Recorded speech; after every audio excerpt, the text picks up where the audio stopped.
Hey everybody, new game.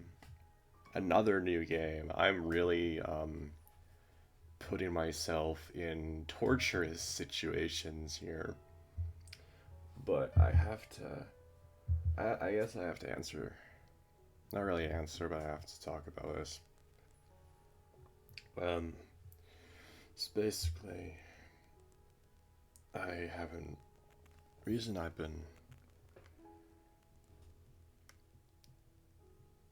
kind of fucking up where upload schedule goes in terms of that is that, like,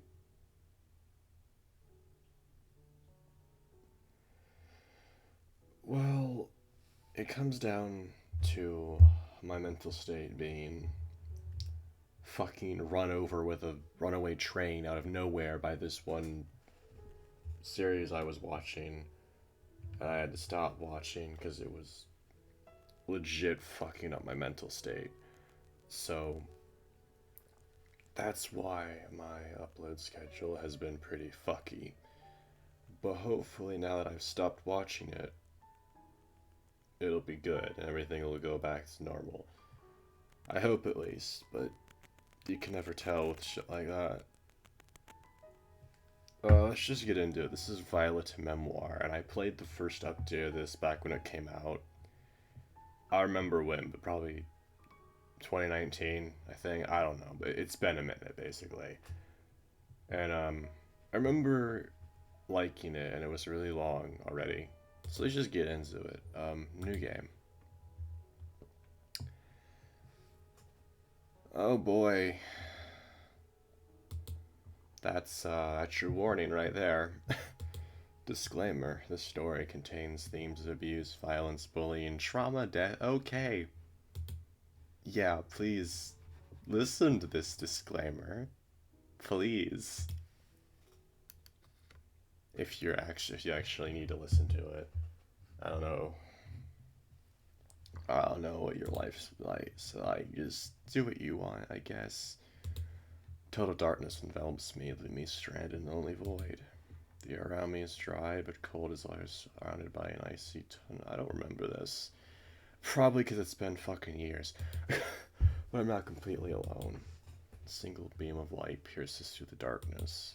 Its blinding provides no warmth. That's interesting.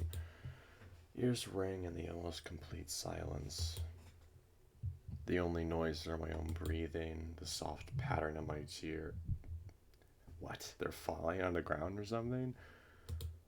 And a sickly stretching sound. That's in. I don't like that. A sickly stretching sound. That makes me think of a noose. There's no movement around me. It's like everything is stopped, frozen in this hellish moment in time. That's pretty accurate to what I think's going on here.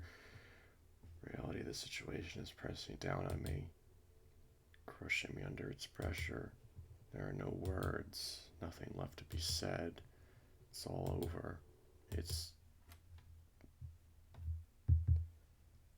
Oh boy.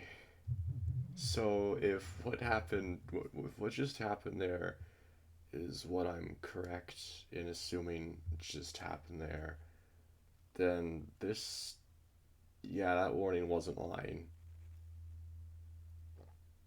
Um, so seriously, take that as your warning, and if you do need to go bye bye, go bye bye.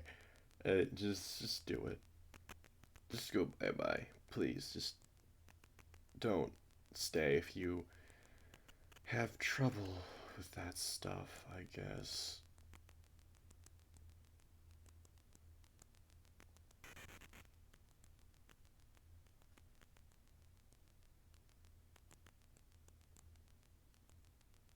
Or whatever. I'll shut up now and read the fucking game. The click wakes me from my stupor, and my attention pulled back to the handle and lock in front of me. Shaking the drowsiness out of my head, I pull the key from the door, motion causing my white cheek fur to sway with every turn. Okay. White boy. Not wanting to waste any more time, I quickly slide the key into my pocket and push the door. So, apartment or dorm? That's looks like a dorm to me. Two beds in the same room. Yeah, most likely. First thing I notice is the smell. I don't remember much, but I remember there was like a diary and there was like a murder or something. Room has a musty odor. Like it hasn't been used for a long time, at least for a few months. I guess they weren't able to rent out this room last semester. There's a reason for that. The memories are coming back. Said room is rather barren, which is to be expected. There are just two beds in both corners on the left of the room, next to each other. Next to each of them is a small nightstand. There's a desk at the end of the right bed and a closet at the end of the other. It's a tight fit of a room, but it feels homely, like a warm living room. And honestly, anything to get out of that house, I don't think I could last another day there. Okay, some more confirmation of what I think what we just experienced happened.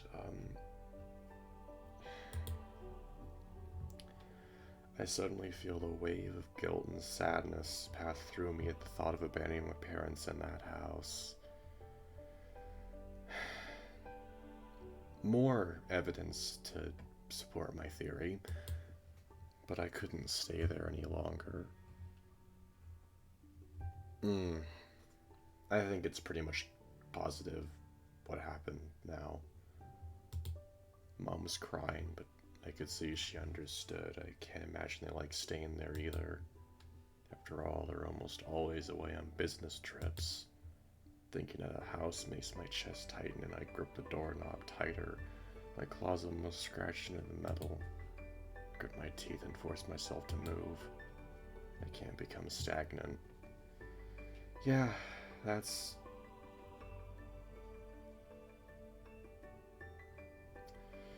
accurate. Not again. Walking into the room, the morning sun welcomes me through the curtains and stretches across the far bed. The floor is almost completely wooden except for the small patch of carpet in front of the door. It's soft and... Why aren't you wearing shoes? I know moving in on a first to university isn't the smartest choice, but... great, another first day at a new school game. I'm so fucking happy. Oh boy.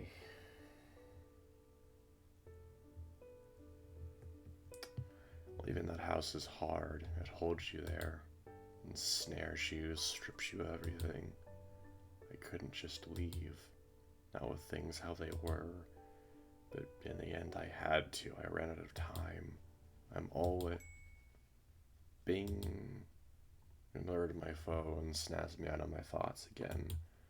Growing ever more frustrated with myself, I trot over to the closest bed, the one across from the desk.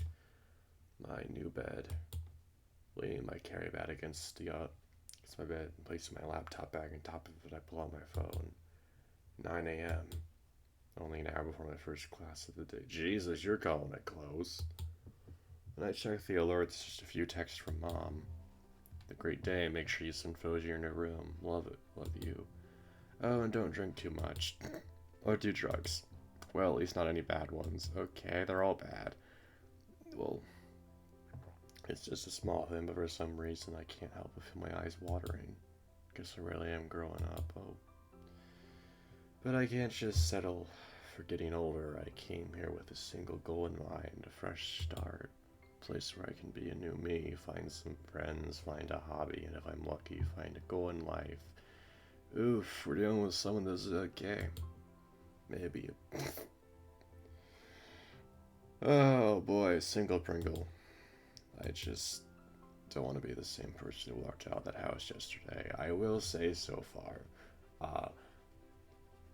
This is really expeditious writing. It's telling me a lot about our main character in very, very quick time, in an immediate manner, in a way that makes sense, and it's just expeditious writing here, expeditious character writing. Science are only best for me to unpack tonight after classes. I pick up my laptop bag and turn to leave. However, just in the corner of my eye, I catch sight of a little note full in the nightstand next to my bed. Guess I missed it somehow, not knowing how long it'll take me to walk to campus at lunch to grab the note and spry it open. Dear Mr. Wallace Stewart. That's a name! Unit Pledge Apartments would like to inform you that the other occupant of room will remain vacant. We are under no authority to disclose why, but do not be concerned as it does not affect you or your stay at Unit Pledge Apartment. That's sus. Feel free to use the entire room as you please. Within the entire room as you please within the guidelines of conduct. Scent neutralizers are necessary. They are free for all. Oh, we're playing as a Mustelid. Mustelid's the main character. That's cool. Another Chase wannabe. Hit blink a few times before processing the letter. It's pretty easy to understand that I don't have a roommate, but the ambiguous wording of the letter has me somewhat concerned. Wow, an intelligent protagonist. I'm more impressed that there's a fucking smart protagonist in one of these. And a little suspicious, yeah. Yeah. I don't have time to dwell on it, though. It's already been 10 minutes since I last checked the time, so I need to hurry to make it to my first class. Oh, boy. Everwood, that's an interesting name. That's fun. After 30 minutes of walking, I finally made it to Everwinter University. Despite growing up in Everwinter, I never checked out the university. When I was younger, it was just a fancy school for older guys, and I had other things on mind during high school. Just standing underneath an archway entrance of the school, I can tell it's massive, and this is only the central hub. Lucky all my classes this semester are in the same area. I hate to run back and forth across town between classes.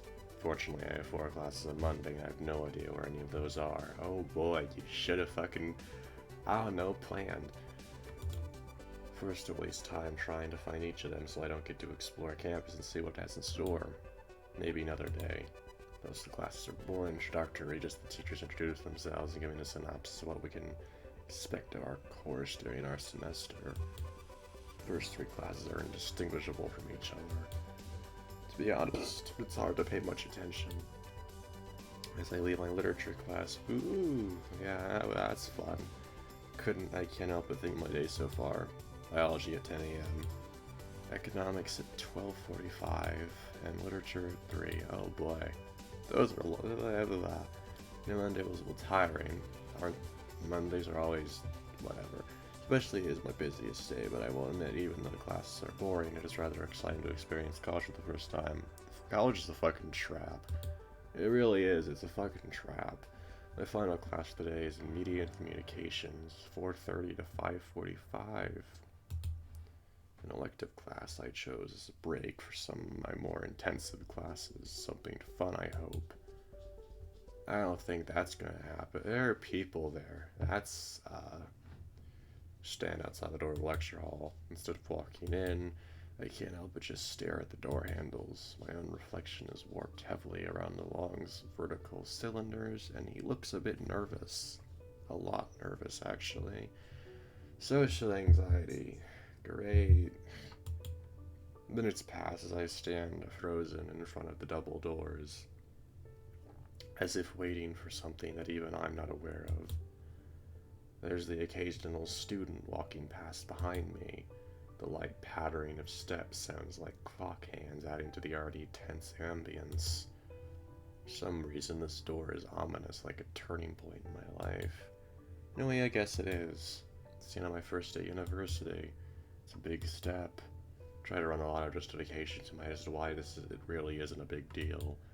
It's just another class, Wash. You've been through 3 already. It's gonna be your easiest class. It's media, after all. It's just the first day. Nothing's gonna happen. Despite all that logic, the reflective steel of the big handles on the set of looming double doors has me frightened. Maybe my nerves are finally getting to me. Get a sudden jolt from someone putting their hand on my shoulder. Ew. Fucking personal space, buddy. My entire body tenses and my head snaps to the source of whatever is touching me. Not sure what I was betting, but it's just another student. Oh my fucking god. Are you kidding? Wow, he's a fucking gross looking buffoon. Great. Fucking bar of nonsense. I hate it.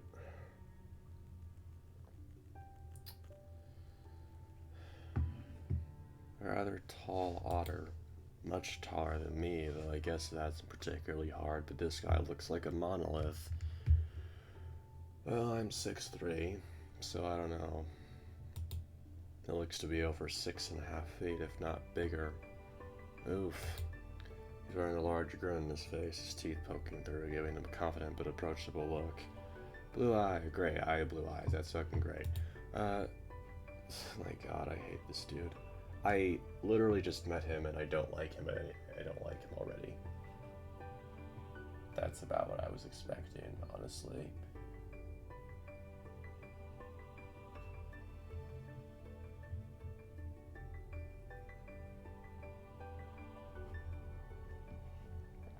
Still sleep, man, I know that feeling. I wish I could have just stayed in bed all day. Words are sincere and his voice is smooth, the medium tones give a relaxed vibe, my furred muscles calm from my jolt. Wow, cool, we get it. The sprite literally explains all of this. Even though I wasn't intent. Cool, we get it. Oh my god, I do not like this character already. John, the viewer just going to sleep again.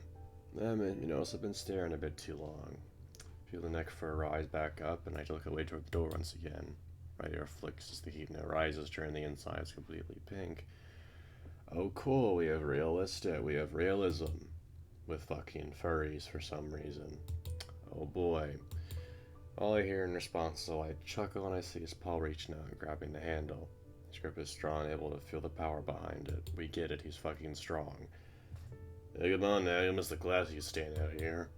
Pushed open the doors, a wave of sounds floods my ears. There has to be at least 100 students chattering throughout the auditorium. Jesus Christ.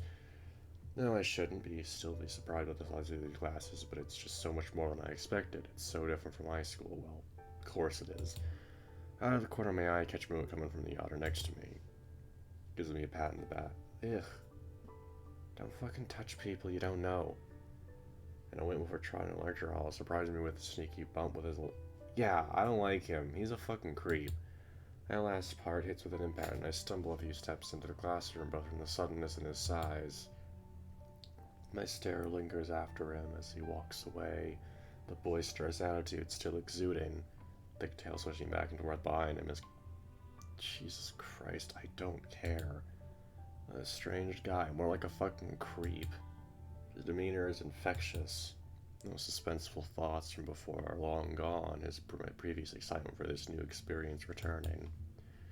Even if I'm still extremely nervous, despite everything, a smile grows on my face. I feel like an idiot, but it's freeing in a way. That otter really was a pleasant surprise. Was he? Calling it a conversation is perhaps a bit too generous, but it did make me feel better. Cool, I guess. There is no way there's 100 people in this fucking tiny ass area. No way. As I walk in further and see all the faces, that ever-present anxious feeling in my heart begins to win out. Glance around the moment before seeing the otter taking his seat in the front, chatting to people next to him. Wonder if he knows them, or if he just started talking to them like he did with me. Much to my surprise, he glances back and looks at me, a grin still covering his face as he gives me a thumbs up. The pressure of all the people in the room is still crushing my heart tightly. Jesus, you really taking me back to when I was this fucking socially anxious. I don't like it. I don't like being reminded of that. But oh well, I guess. It's just... cool, I suppose. I don't know.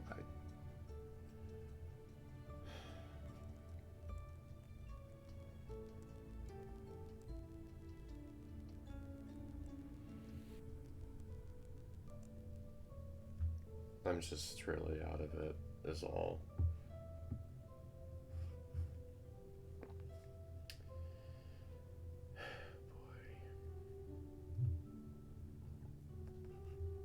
think I can do this. Came all this way to start over, right? Now's the time to start. Notice students walking to the front and writing something before taking their seats. Of course they do. Why wouldn't they, you know? Why fucking wouldn't they? I really like this music, but I can't have it playing in my ears because it's so fucking loud. Like, it's really loud to me.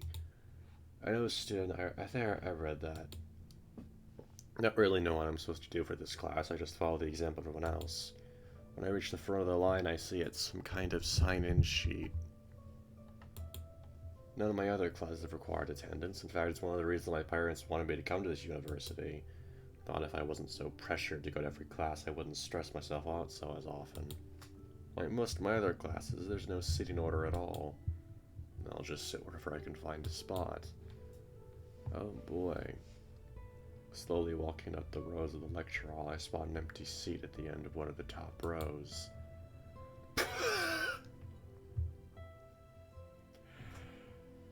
Hello, 50s person. Jesus Christ, what an outfit.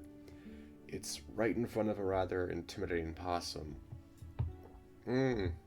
Possum. I know a person who has a possum persona. They're actually pretty nice.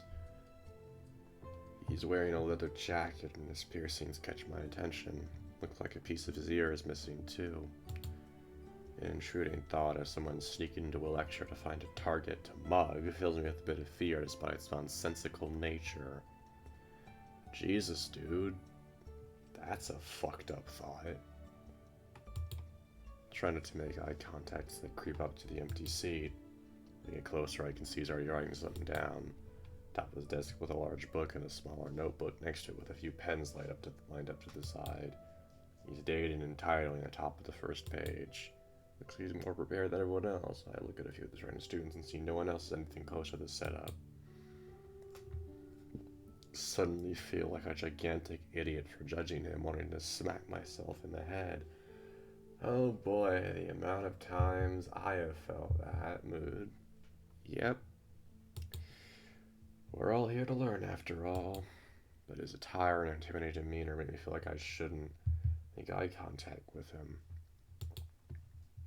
Pushing him out of my mind, I focus on sitting down and getting ready for class. Approaching the empty desk, a fox neighboring seat catches my attention.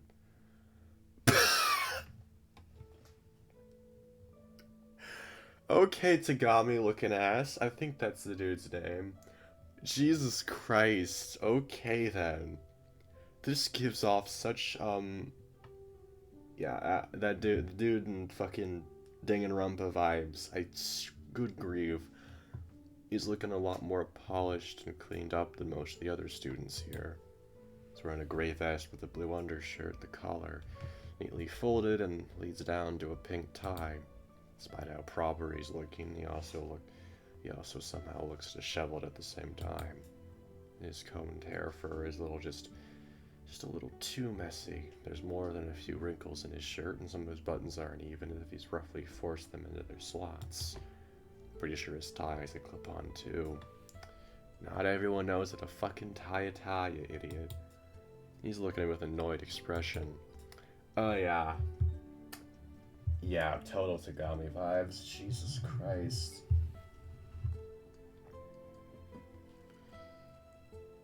God. See why the seat is free now. Feels like he's staring daggers through his glasses. Feels like he's gonna stab just his leer alone. Hey. Oh, that's cool. It's actually a cute outfit too.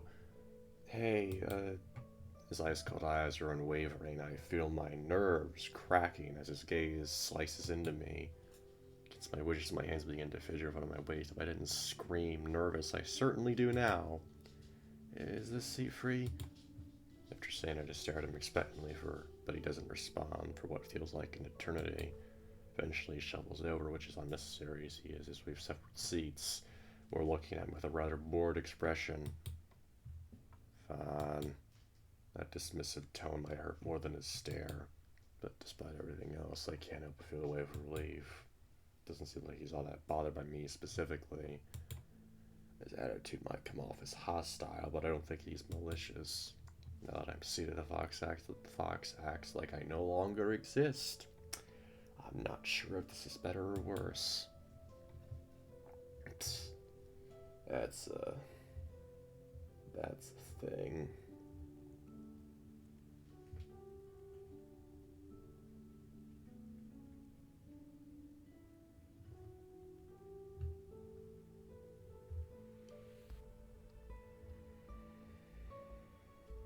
Oh boy.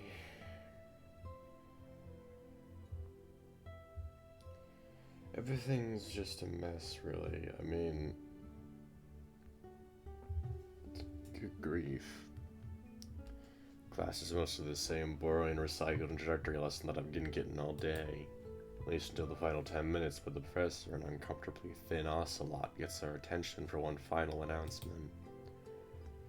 Now, I'm sure some of you know, but for those who don't, for this class, 90% of your grade will be determined by a group presentation.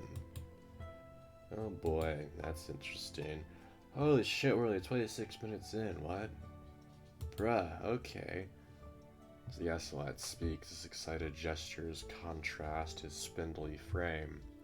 It would be endearing if he'd been taught about anything else. An anxious feeling rises in my stomach at the thought of just doing the group project, let alone a presentation due an extra class, to an entire class that looks like 200 There are not 200 people in this fucking room. You're not fooling me. There is not 200 seats here.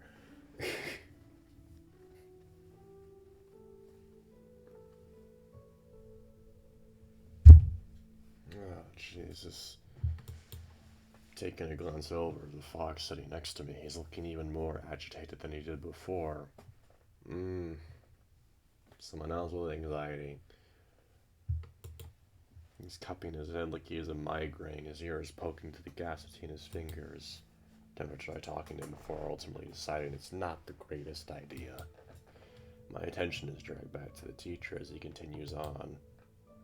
Your groups have been randomly selected. Here are your groupings. The middle-aged spotted feline starts listing off multiple groups. Even though none of the names will mean anything to me, make sure I'm listening. Little part of me does hope with the honor, though. It was really nice. First new friendly face I've had in, well, a long time. Came here for a fresh start, making some friends, a good way to go about it. It's exciting in a daunting kind of way. Eventually I do hear it amongst many others. Group F, Lucas Brenly, Oscar Castle, Lily Rose, Ashley Scott, and Wallace Stewart. The cross fox next to me lets out a muffled groan to his hand in disgust, clearly not happy. Tail is bristled underneath his chair, making it appear pointy and welcoming. He's likely in the group with me.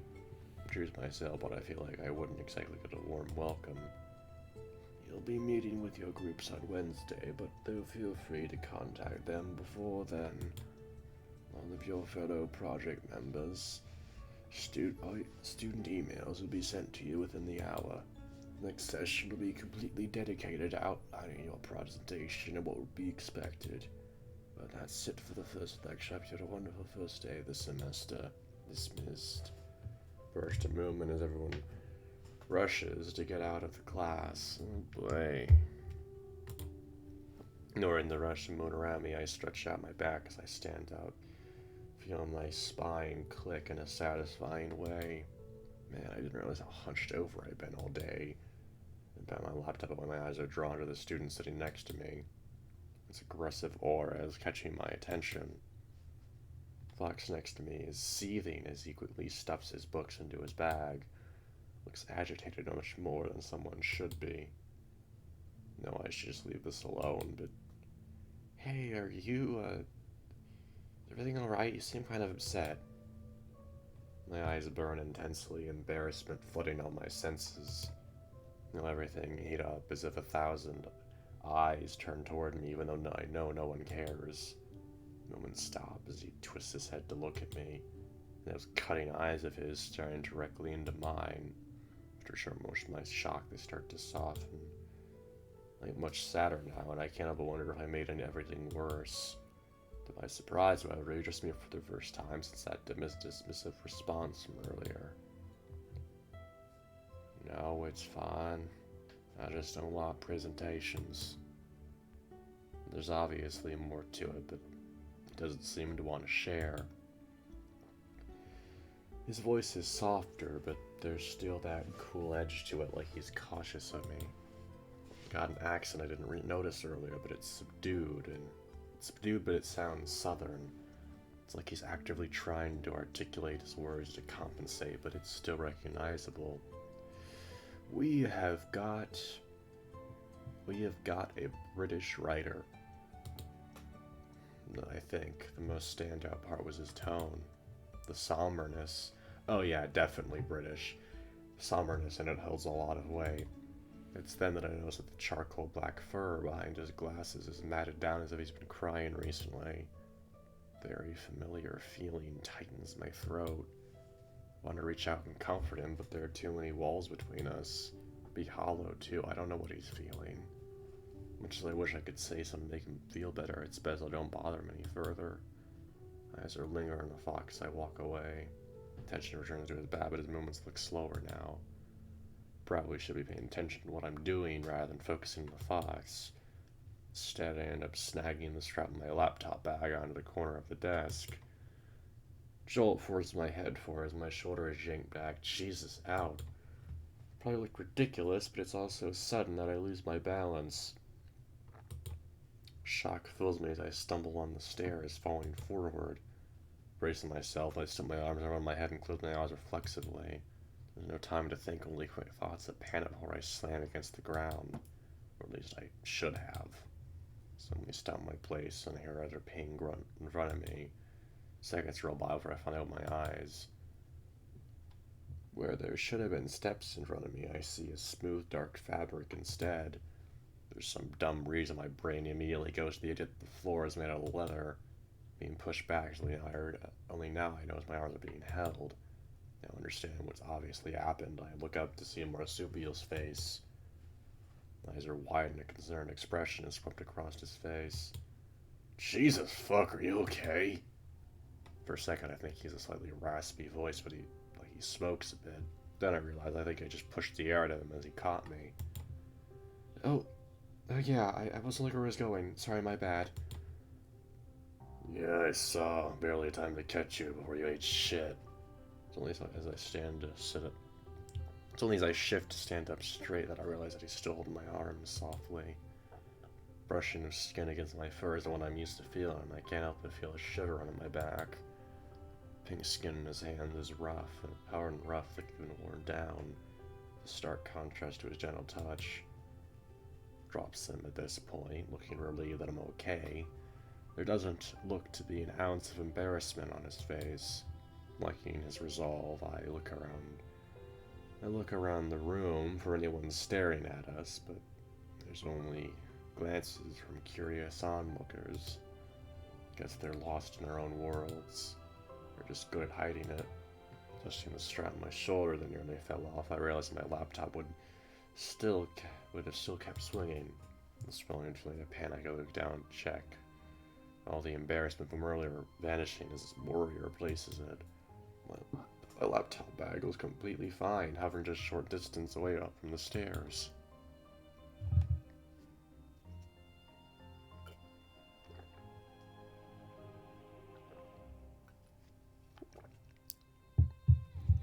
There's a small fleshy tube between my bag and the corner of the step.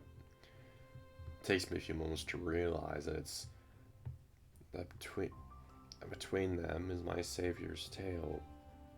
Wait, they're using a Z for the S here, so are they American? I'm on it completely.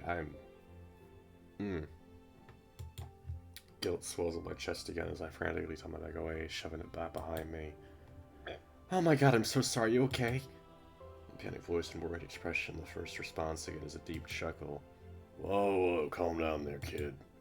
This is hand on his chest, trying to calm me down as I was some kind of child throwing a tantrum. I think it's ain't much worse than a little crushing from a bag. Don't stress too much. You lose your hair, and you don't want to lose that.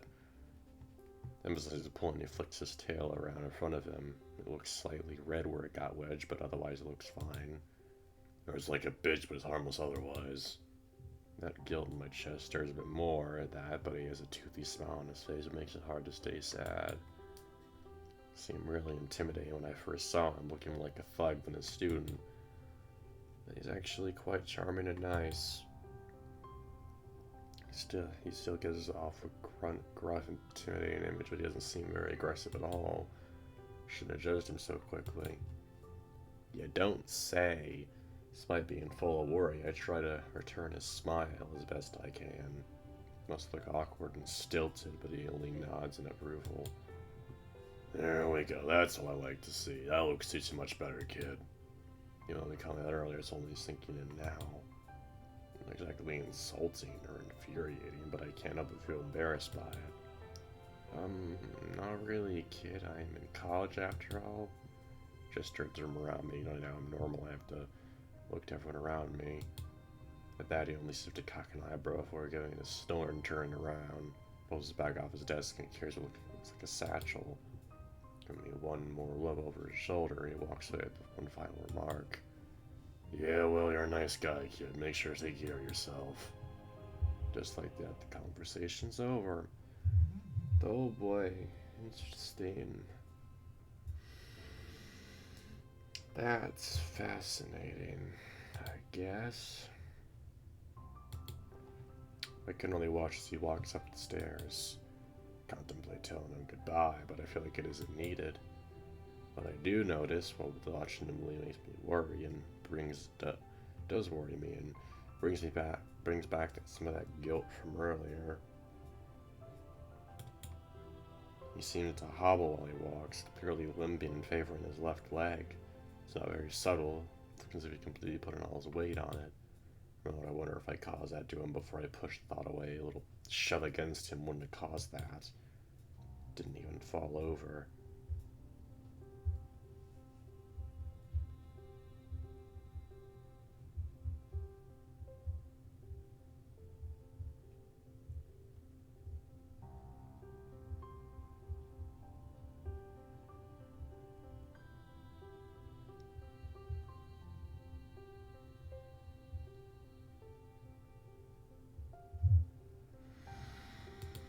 Sorry. If that's any indication, he wasn't lying when he said his tail's been through some rough treatment. It's only as he disappears around the corner do I realize I never asked for his name or even said thank you. Should I try to catch up to him? He did just save my face and laptop from what likely could have been a pretty bad hit. But as my eyes follow, I notice something else. Between the bodies of the students leaving, I can faintly make out a figure leaning against the wall across the hall. It's the otter from earlier, and he looks to be scouting out all the students. What's he trying to find? Is he searching for someone? Just about to head out, a noise behind me catches my attention. The sound of falling paper and some muttering. Look back, only to see the fox from earlier looking just as bad as before. Actually, he's looking even worse now. His eyes are puffy and red, and it seems like he's about to start crying. Should I stay back and help him? But he didn't seem to really want me around. I might just make things worse. Look at the door. The possum will be gone soon. I make a decision now. Interesting. So, honestly, what I would do in this situation, if I was in this situation, is help the person that's struggling with something, not the people that aren't. See, I'm staying behind and helping dude. Crouching down next to the fox to grab some of the papers that have been scattered across the aisle. What are you doing? Looking up, I can see the fox on all fours, staring up toward me with wide eyes.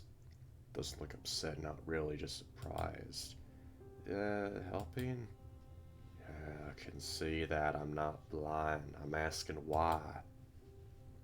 Because you look like you needed help?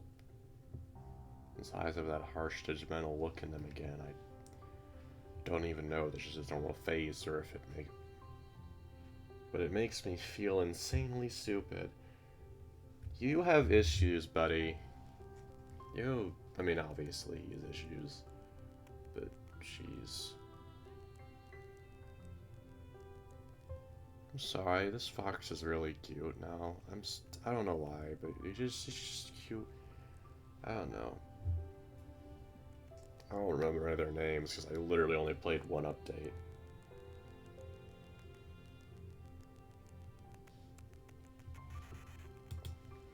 My ears pressed down against my head, burning as their insides, flush with redness, more realism. All I can do is stare at the ground, able to stand that piercing stare. Why did I think help was a good idea? Fox emits a deep sigh. He sounds exhausted. I'm sorry. I shouldn't have snapped at you. You're just being nice. That caused my eyes to stamp up, just catching its cold, harsh glare, softening. Thank God, he's really scared when he's annoyed, which I think is always. No, you're fine. I shouldn't have intruded. I'll just get going. And up straight, I placed the papers already picked up on the desk. Didn't want to brush the knees off my pants before I have nervous habit than anything else. As I turn to go over, the fox really speaks up. Why? Suddenly a loud thud really drew my head round towards the fox. He's sitting on the ground rubbing his head, his glasses askew and about to fall. Oh God, are you okay? Fine, it's okay. I just hit my head getting up. It's nothing. By his words, he doesn't look as tough as he's trying to come off as. His eyes are looking glassy, and he's feverishly rubbing the top of his head. Aaron was onto his feet as if nothing had happened. It's best to play along. He's been through enough already. Can you please wait? His high-pitched voice sounds pleading. His accent shows more than before. It's a reminder of why I wanted to help him in the first place. Instead of an answer, I'm given a lot of silence instead. His nervous gaze is darting into my eyes on the floor like he's trying to solve the world's hardest puzzle. Can't. Sorry. His arms up and grabs his large black ears, shaking his head softly. His grip on them is tight. Crush them out. It looks painful. Maybe don't do that, mister. That's not... His eyes are beginning to look even redder, and I can see them watering. I have to tell him to stop when he interrupts me. Could you stay? I could really use the help. Breath of relief that he gives right after saying that releases so much tension I can't even feel myself relaxing. That's when he gives me a smile. Strange to see one on his face, but I think it looks better on him than a scowl. Isn't exactly a happy one, though. Twitches at the corners of his mouth and his eyes are filled with so much sadness it actually makes my chest tight. But it's a smile nonetheless, and more importantly, it looks completely genuine. Something tells me this guy's dealing with a lot of stuff and looks like he could use more support. Gotta still my resolve and try to be the more grounded rock. Of course, that's why I came to help. Why you came to help? I mean, that's what I came over to do. Ears burning out of my entire face going red. I hope he can't see it through my fur. I don't think it being the reliable one is for me. But before I attempt to looks at my actions have a non-tangible side effect.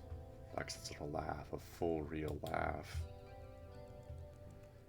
Ah yes, I sure do love being laughed at. That's very fun.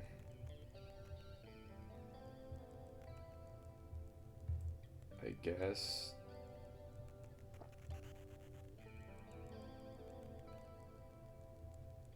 God, I just...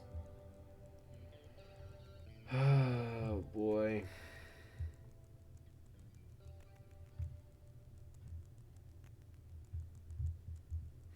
Ew, no, don't go idle.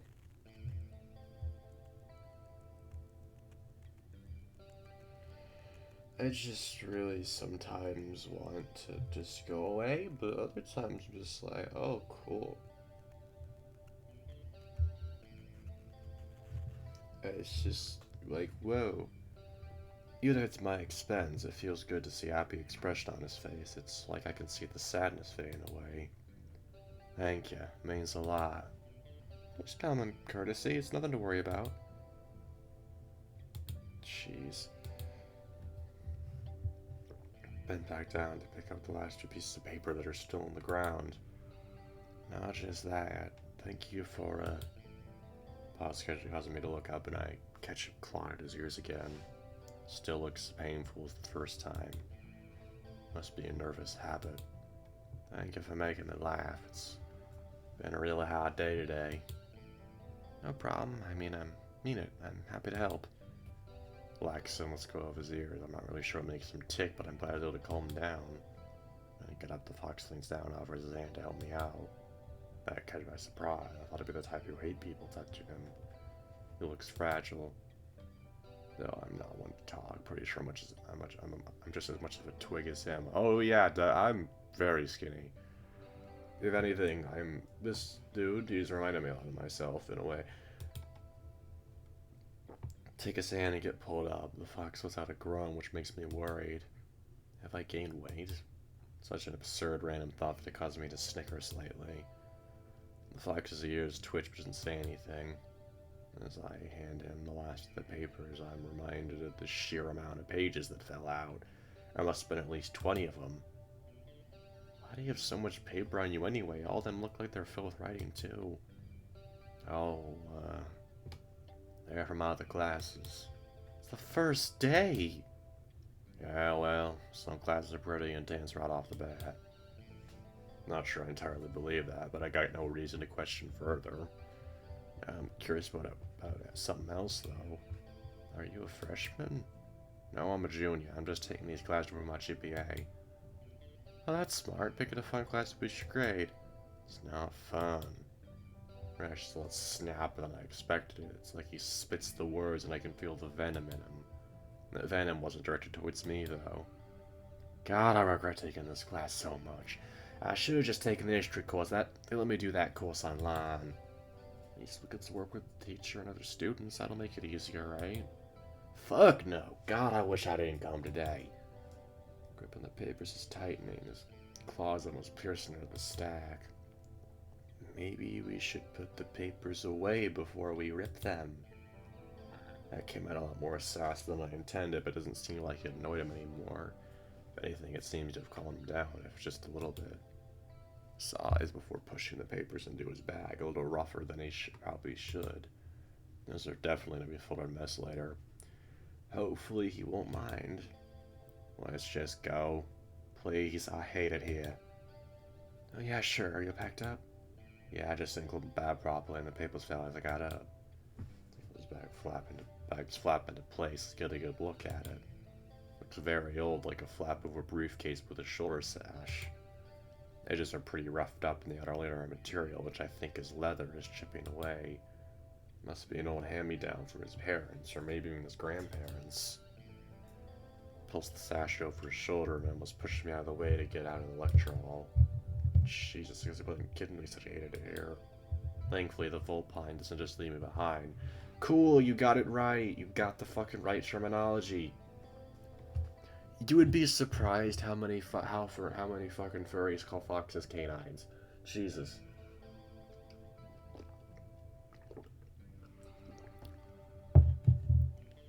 You call yourself animal lover. Jesus Christ, you idiots.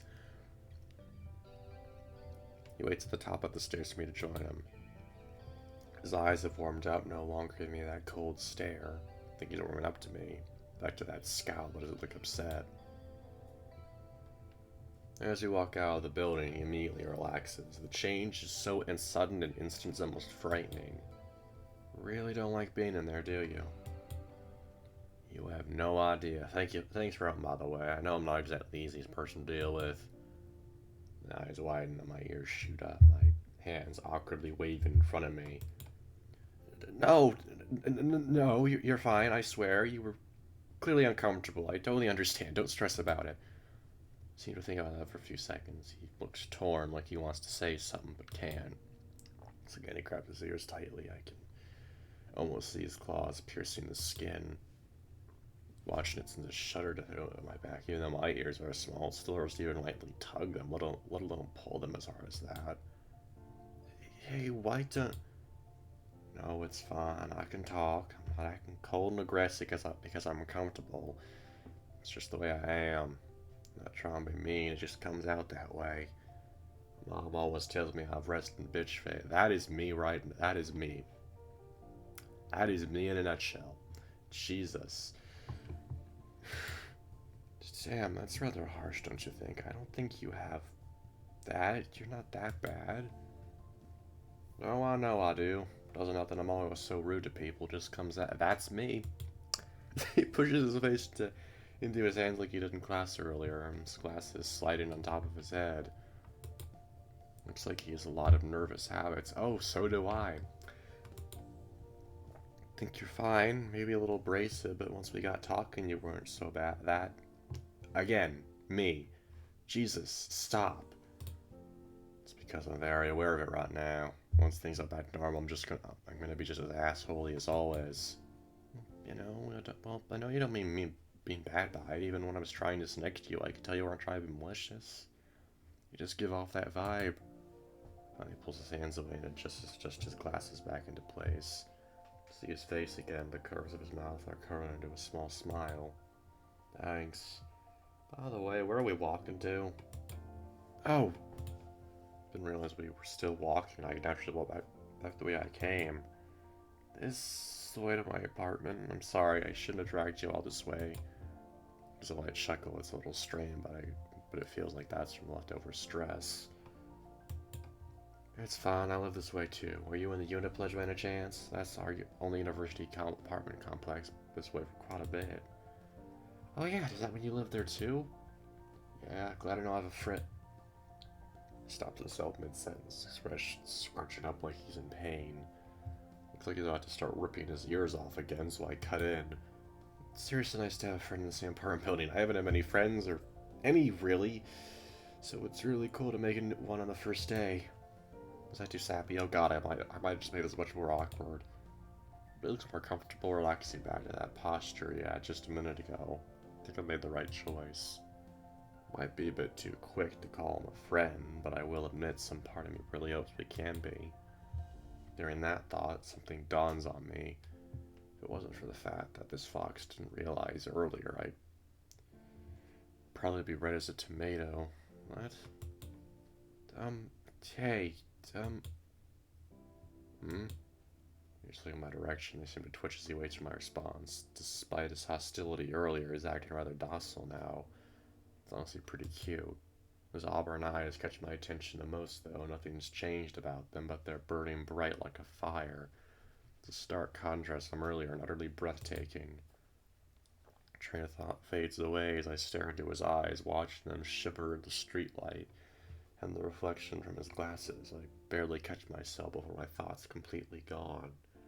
Oh boy. Right, I never really got your name. Freezes in place, stopping his walking altogether. His eyes widen and I can see the inside of his ears turning pink. Oh fuck, I'm so sorry. I was just so caught in my shit earlier, I completely forgot to introduce myself. I'm such a fucking idiot. Wow, his profanity spiced up to that. He must swear more when he's embarrassed. I swear a lot. Oh no, it's fine. I completely forgot to. I was the one who approached you, so I should have done it. Oh boy. Two birds of a feather, these two. Jeez, that's the wrong saying.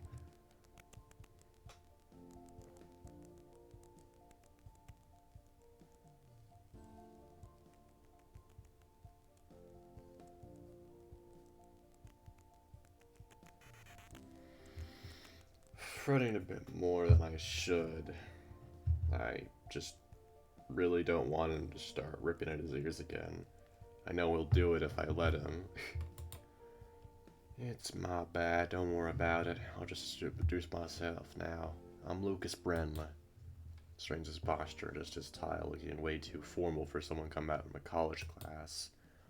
Must really like to make a good first impression.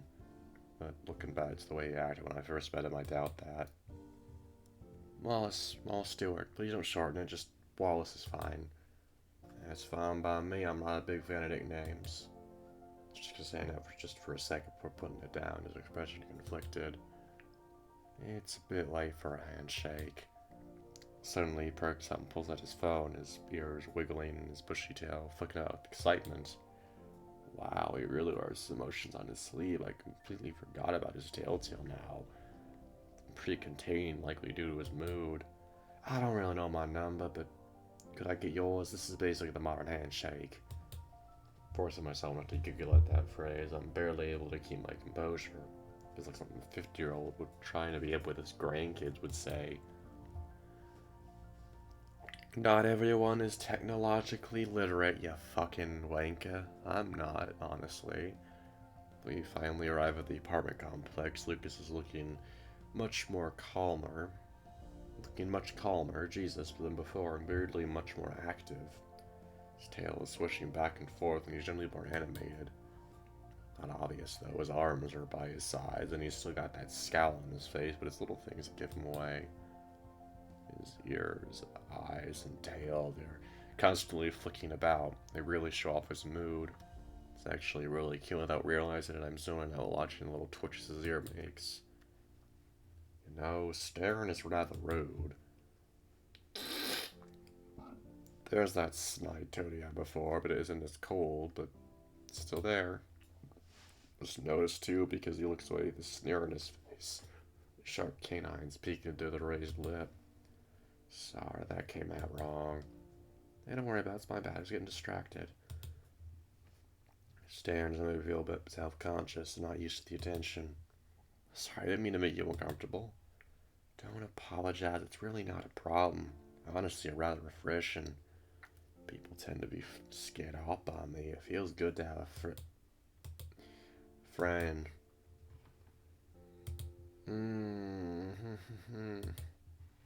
We arrive at the elevator, but Lucas makes no movement to call it, so I do it instead. I don't take the elevator. I'm on the first floor, so I just take the stairs. It's less cramped in there. Just to play with his ears, I sense a bit for reals are just fidgeting with them. Really hope they can handle all the torment they go through. Well, I'll see you on Wednesday. Yeah, I'll catch you then. Thanks for all your help today. He gives a curtain out before walking to the stairs. He's about to open the stairwell door again before he turns his head to me, his ears red. I'm glad you stayed behind, really. Things are pretty bad and I was having a hard time handling it. You really helped. So thanks. Give me any chance to respond. He pushes through the door and into the stairwell. I'm left staring at the door as it slams shut. I need to charge my phone. And it goes there. I also need to use the bathroom, so I'll be back in a sec.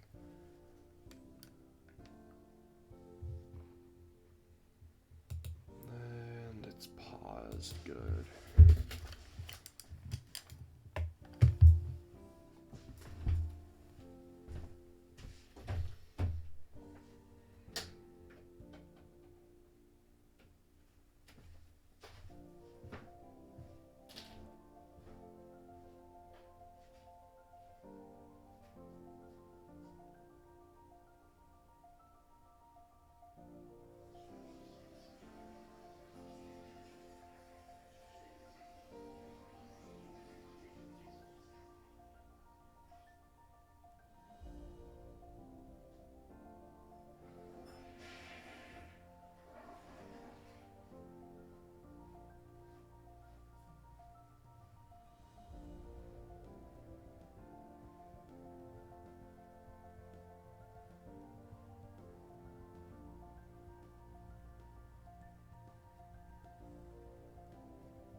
Dun dun dun dun dun dun dun dun dun dun.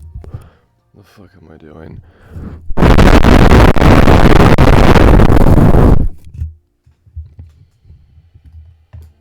Oh, right, let's get back into what the fuck just happened there. Bro, nah, okay, so I didn't pause it, great. Oh, I just passed the hour mark, like 7 seconds ago. Cool. Alright, back into this. Without giving me any chance to respond, he pushes through the door and into the stairwell. I'm left staring at the door as it slams shut. What an oddball of stress, but seems like a good guy, just abrasive. Hope we can be friends. He has rather pretty eyes when he's happy. Back at the apartment, it's surprisingly silent, almost eerie. Not sure if it's because people are out partying, out studying for their new classes, or just brushing up after the first day. As I'm on my room, it opens up into cold darkness. Having no roommate is great for privacy, but it's a little lonely having no one else to come home to. Try to ignore the yearning for home and flick on the lights. It's not too cold yet. The autumn waters are only giving the room a cool wisp that makes my fur tingle. There's my laptop bag on the desk and look around at the sparse furniture located across the room. Bedside tables can barely be called drawers. I'm not sure how they expect us to fit all our clothes in a single one. Be able to fit a couple shirts and pants along my underwear at best. Maybe they thought we'd split the closet between the both of us, but even with that, we wouldn't have much space. I probably open my luggage and get to work putting away what I can, hanging up the few normal clothes I have in the closet and shoving the rest in the 2 nightstands.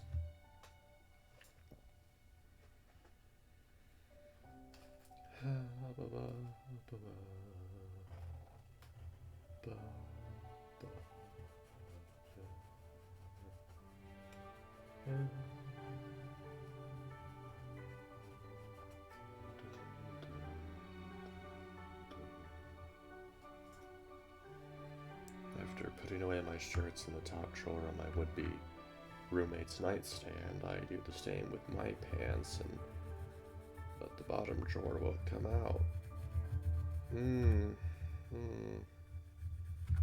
I think this is where the diary that I was talking about comes in. That has like something in it about a murder or something. I don't remember that much, but I remember something about a murder that something happened. I just don't remember what it was, so guess I'll find out.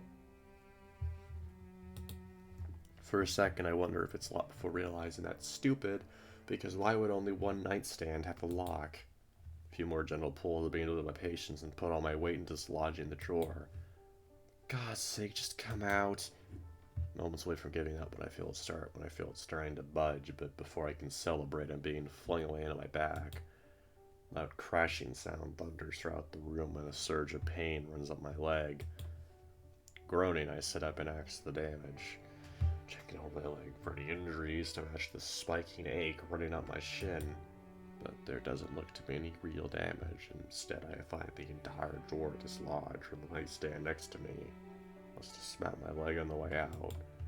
Ignoring the dull pain, I pick up the drawer and slide back over to the nightstand, but I stop when I notice a glimpse of purple. Looking closer, I can see a thin book hidden below the bottom drawer. Someone must have really wanted to hide whatever this is. Remove the book from its hiding place. The word diary is the first thing that catches my eye. A small twinge of curiosity rises within me, but I push it down. I don't want to invade someone's privacy, but what should I do? To just put it back? Well, that seems a bit pointless. If I lived here, I would probably forgot about it. Wouldn't be here otherwise. Toss it away, but they might have actually left it behind and want it back. Best case scenario would be returning it to them, but where would I even start? I don't even know who this belongs to, let alone how old this book is. Deep sigh, I fall back on my bed. I need some leads to go on. Running my fingers along the edges of the book, I noticed something strange about his condition. Other than a small bit of wear near the spine, there's very little markings or damage on the book at all. This book was either barely used, pretty new, or well taken care of. Turning the book over yields even more answers. In the bottom right corner underneath the barcode is the manufacturing date, January 2019. It's early last year. So this was. Okay, so 2020, that makes sense. Hmm. Neat.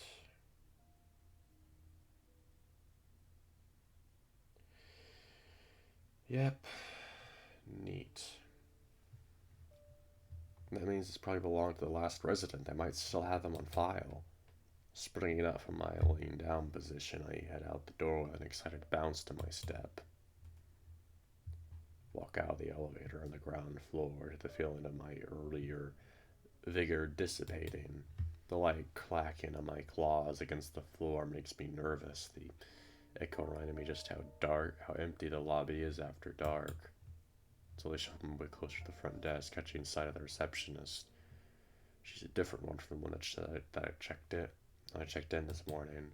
She's tall and thin, but her features are hard to make out. I think she's a sheep of some kind. When I get closer, though, I can see she's actually a poodle. Fur is puffed out and meticulously groomed to the point it looks like wool. She's packing up for the day. My mouth dries as I check the time on my phone. It's 6:05. That's 5 minutes after the reception is supposed to have closed. A sickly feeling wells in my stomach, and that's nearly enough to turn me away. But I didn't just come here to back up before even starting. Something tells me if I don't do this now, I'll never do it. Taking a moment to calm down, I hurl myself to walk up to the counter. Ken doesn't notice me at first, or if she does, she's choosing to ignore me. Tapping my claws nervously on the desk, I feel extremely unwanted. The disdain she's exuding is suffocating. I think I'm getting a headache. Eventually, she turns to me with a sigh, so filled with annoyance that I want to run back out to my room and pretend I never found this book. This answered my question about if she'd been ignoring me or not.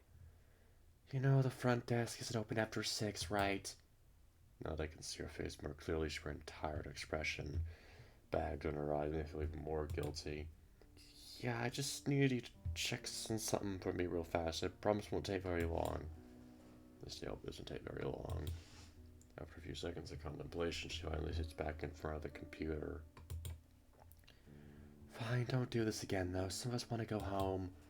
There's some key taps and clicking around with the mouse. She looks back at me. So, what is it? Realizing I'd just been sitting there like an idiot, I quickly put the diary on the desk.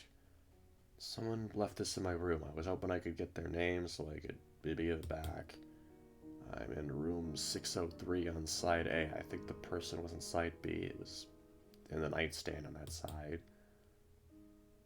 The only response she gives is a non-committal huff as she returns to typing. For about 20 seconds, her eyes widen slightly before going back to normal. It happened so fast, I'm not sure it actually happened. Tempted to lean over and see what's on the screen, but I exercise a bit of restraint. 69%, haha, sex number. She's no longer tapping the keyboard nor looking at the screen. She seems to be contemplating something. 3 seconds of silence fly by before she turns to me with an unsure look on her face. Sorry, but we're not really allowed to disclose the information of previous residents, but I hope you understand. The only immediate response I can give is a slow nod. Why would she be... If they're not allowed to give the information of the previous residents, why would she be looking it up? That doesn't make sense. She would have immediately said, sorry, we don't give away the information, but she started looking it up. Well, this makes sense. I can't help but feel I'm being lied to. Exactly. After all, why would she go through the effort of looking for the information if she's gonna die me at the end? Exactly. Intelligent protagonist. Amazing. Well, could she send this to them? It's theirs and they might want it back. The boss is the poodle, but she instantly pushes it back towards me. Sorry, we don't keep records of the future address. Maybe you can keep it. Must realize how silly that sounds because she dismisses that with a wave of her hand. Her demeanor's more nervous than annoyed now. Just what did she see? Or just throw it away, it's an old diary after all. She probably needs a new one. She? Once again, I feel like I'm being stonewalled in a really bizarre way. What she's saying makes sense, it's probably true, but she's saying it in a way where I feel her hiding something from me. It's actually very eerie. Suddenly feel very uncomfortable, like I'm being watched with security cameras. I know that feeling. Sorry to bother you. Thank you for your help. My mutter is barely audible as I hurry to grab the journal and rush to the elevator. Have a good night, sir. Don't look back. An itching sensation runs on my back as I push my way into the room.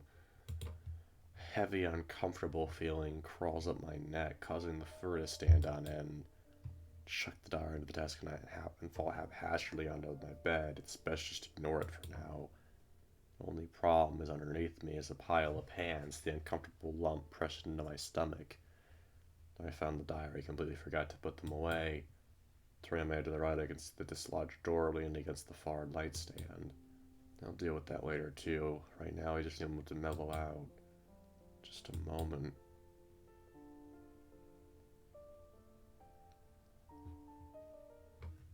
Like Emma? I'm sorry, it's not like Emma. But like, you can't blame me for making that joke. You can't. You really can't. I'm standing on a beach. The water looks black under the night sky. The waves crash in front of me as I sit on the rocky ledge. Cut my eyes burn as if I stare into the sun for hours. The only companion with me on this deserted beach is the sound of thunderous roaring in front of me.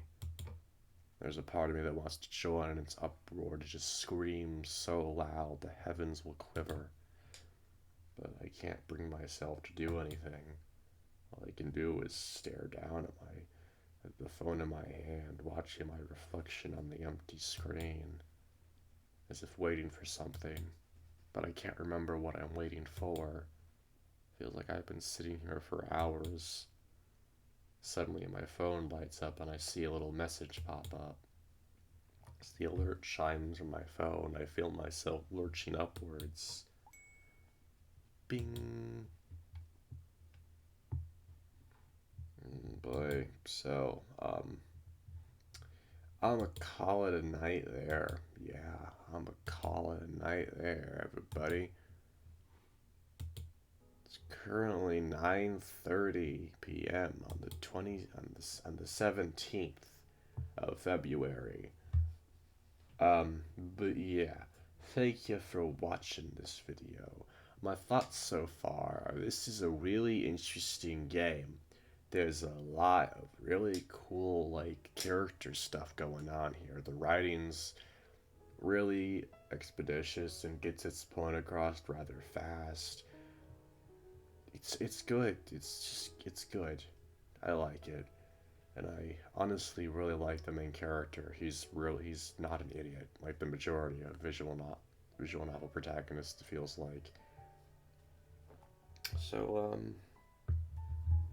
thank you for joining me, I suppose. Bye bye now.